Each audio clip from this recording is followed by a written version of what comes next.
بہت ہی پیارا بیان کر رہے ہیں، بہت ہی پیارا سمجھا رہے ہیں ماشاءاللہ. تو اب ہم تھوڑی دیر بعد پہنچ جائیں گے انشاءاللہ میدان عرفات کے اندر. اسی کو محشر کا میدان بولتے ہیں، حشر کا میدان، تو جہاں پر ہم سب کا حساب ہونا ہے. تو اس میدان کے اندر ہماری دو زیارتیں آئیں گی، ایک آئے گی مسجد نمرہ اور ایک آئے گی جبل رحمت.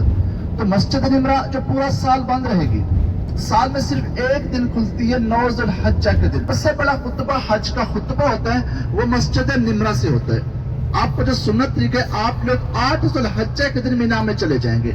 مینا پہنچیں گے، وہاں پر 5 نماز ادا کرنا سنت ہے. ظہر پڑھے، عصر پڑھے، مغرب اور عشاء. اور 9 کا دن صبح کی نماز پڑھنے کے بعد وہاں سے روانہ ہو کر آپ اس میدان میں پہنچیں گے.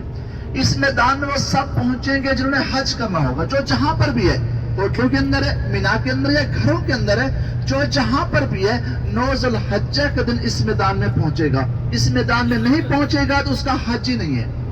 آپ کا جو سنت ہے کہ آپ نے تو یہاں پہنچنا ہے، آپ یہاں پر نہیں پہنچیں گے تو آپ کا حج ہی نہیں ہے. جو میں نے آپ کو بورڈ دکھائے ہیں، جو بڑے بڑے بورڈ لگے ہوئے نا، عرفات کے بورڈ ہیں، ان بورڈوں کے تھوڑا باہر ہی بیٹھیں گے نا، زندگی بیٹھے رہیں، آپ کا حج نہیں ہونا جب تک ان بورڈوں کے اندر نہیں جائیں گے. اندر جائیں گے تو اندر ہے مسجد نمرہ.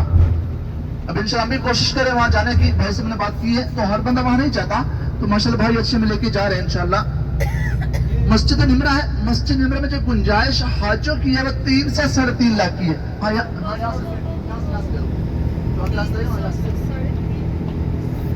جو گنجائش ہے وہ 3 سے 3.5 لاکھ کی ہے. جو حجاج کرام آتے ہیں وہ 35 لاکھ 40 لاکھ حجاج کرام آتے ہیں. اور ماشاءاللہ ہر بندے کی کوشش ہوتی ہے کہ اللہ پاک سے دعائیں بھی کرتے ہیں کہ یا اللہ ہمیں اس مسجد کے اندر لے کے چل، ہم جا کے خطبہ سنیں. لیکن جن کے نصیب اچھے ہوتے چلے جاتے ہیں. تو اس مسجد کے بعد جو بھیڑ جو رش رہتا ہے وہ جبل رحمت پر رہتا ہے. اس کے بعد ہم وہاں بھی جائیں گے انشاءاللہ. تو اس مسجد میں آپ خطبہ سنیں گے، خطبے کے بعد ایک اذان دی جائے گی، جس کے بعد آپ کو نماز ادا کریں گے. ظہر عصر ایک ساتھ، ظہر عصر ایک ساتھ پڑھیں گے. پھر آپ انتظار کریں گے مغرب کا. تو جیسے مغرب کا وقت ہوگا تو مغرب کی نماز یہاں نہیں پڑھنی.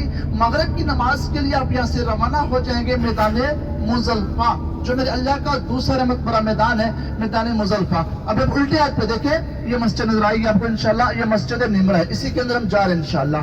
ایسے مسجد بند رہے کھلے رہیں گے.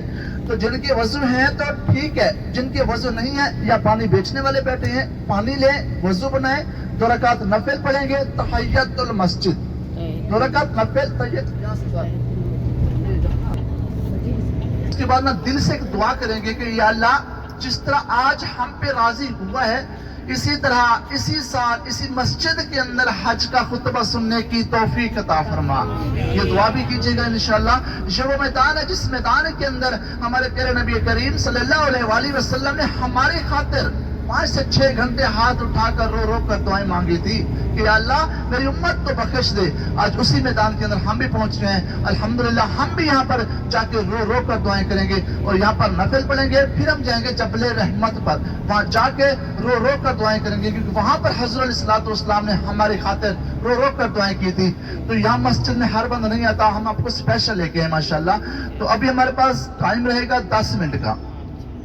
یہاں 10 منٹ کا ٹائم رہے گا. آپ کے جو احرام ہے وہ گاڑی میں ہی پڑھ رہے ہیں. جب ضرورت پڑے گی میں آپ کو بتا دوں گا انشاءاللہ. جب ضرورت پڑے گی، تو ابھی ان کی ضرورت نہیں ہے. ابھی نیچے اتریں گے